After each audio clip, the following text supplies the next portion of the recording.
Hello बच्चों, let's read the question. The question is a dead weight suspended from a weightless spring extend it by delta x equals to 9.8 centimeter.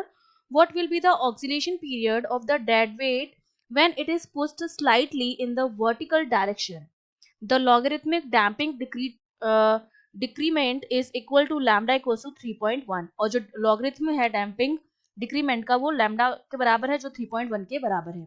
तो देखिए इस question को solve करने के लिए हमारा जो की कॉन्सेप्ट रहेगा, हमसे क्या कह रहा है कि हमारे पास एक डेड वेट है. डेड वेट का मतलब होता है कोई चीज इतनी हैवी है कि उसे मूव करना जो है वो पॉसिबल नहीं है, it is difficult to possible. वो उसे हम कहते हैं डेड लिफ्ट, डेड वेट. ठीक है. अब क्या है, इस तरह से एक स्प्रिंग है और उस स्प्रिंग से हमने क्या एक डेड वेट को इस तरह से कनेक्ट कर रखा है. अब ये तो हॉरिजॉन्टल हो गया जिसमें यहाँ से थोड़ा सा ये क्या हुआ है, एक्सटेंड हुआ है, और ये वाली जो ये डिस्प्लेसमेंट है वो डेल्टा एक्स हमें गिवन है. ठीक है.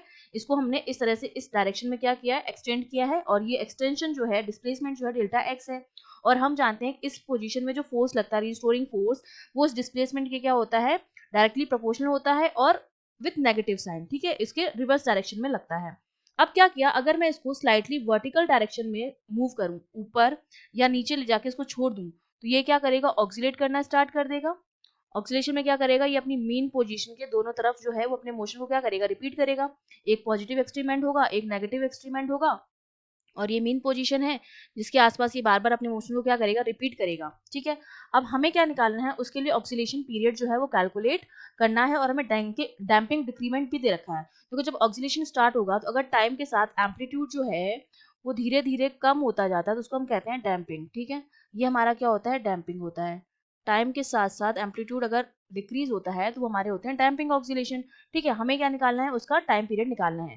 तो डेडलिफ्ट सॉरी डेड वेट की जो इक्वेशन होती है वो हमारे पास क्या होती है, इसकी इक्वेशन होती है एम एक्स डबल डॉट, जिसको हम एक्सेलरेशन कहते हैं, plus 2 beta m x dot plus m omega not square x which is equal to m g. ये हमारी इक्वेशन होती है फॉर डेड वेट. ठीक है. Dead weight. तो यहाँ से डेल्टा एक्स की जो वैल्यू आ जाएगी वो हमारे पास क्या आ जाएगी, डेल्टा एक्स मेरे पास आ जाएगा जी अपॉन, क्योंकि एम एम तो दोनों तरफ है तो कैंसिल आउट हो जाएगा. तो अगर ओमेगा नॉट स्क्वायर की मैं डेल्टा एक्स की वैल्यू निकालना चाहूँ इस पोजीशन से, तो ये हो जाएगा जी अपॉन ओमेगा नॉट का स्क्वायर, या मैं कह सकती हूँ यहाँ से ओमेगा नॉट स्क्वायर मेरा कितना हो जाएगा, जी अपॉन डेल्टा एक्स के बराबर हो जाएगा. ठीक है. और हमें पता है कि जो डैम्पिंग डिक्रीमेंट होता है लैम्डा, वो हमारा किसके बराबर होता है, 2 पाई बीटा अपॉन ओमेगा के बराबर होता है. ठीक है. तो यहाँ पर ये कितना हो जाएगा हमारे पास, ये हमारे पास हो जाएगा 2 पाई बीटा, और यहाँ पर हमारे पास हो जाएगा omega not square minus beta square. ठीक है. ओमेगा की जगह हमारा ये वाला वैल्यू आ जाएगी.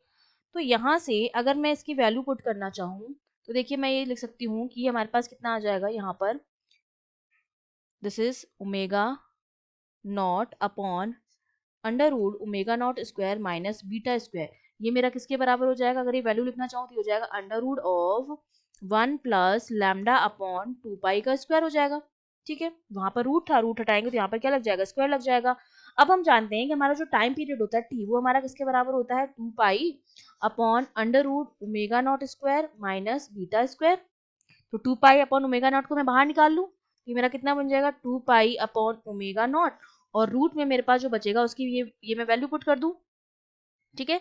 वैल्यू पुट करूंगी तो ये हो जाएगा 1 प्लस लैम्डा अपॉन 2 पाई का स्क्वायर. ओके. अब यहाँ पर मैं क्या करूँ, ओमेगा नॉट की जो वैल्यू निकाली थी वो भी पुट कर दूं. पीछे हमने ओमेगा नॉट की वैल्यू यहाँ कैलकुलेट करी थी, ये वैल्यू हम यहाँ पुट कर देंगे. तो ये मेरे पास जो टाइम पीरियड हो जाएगा that is equals to t equals to 2 pi omega naught की value which is delta x upon g, and here it is root 1 plus lambda upon 2 pi का स्क्वायर.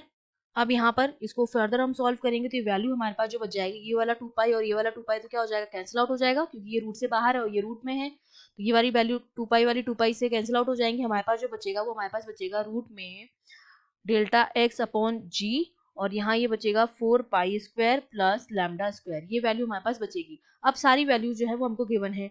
डेल्टा एक्स की value हमको given है which is 9.8 centimetre, तो ये हो जाएगा 9.8, और सेंटीमीटर में है तो उसको मीटर में कन्वर्ट कर देंगे इंटू 10⁻⁻2 अपॉन जी की वैल्यू फिक्स होती है विच इज 9.8. ठीक है. 4 इंटू पाई की वैल्यू 22/7, इसका हमने स्क्वायर कर दिया, प्लस लैम्डा की वैल्यू भी हमको गिवन है विच इज 3.1 का स्क्वायर। ये सारी वैल्यूज रख के जब हम सॉल्व करेंगे तो टी की जो वैल्यू आती है विच इज 0.70 सेकेंड। ये हमारे पास क्या आ गया है, ऑक्सीलेशन का टाइम पीरियड आ गया है for a dead weight. I hope you understood well. All the best.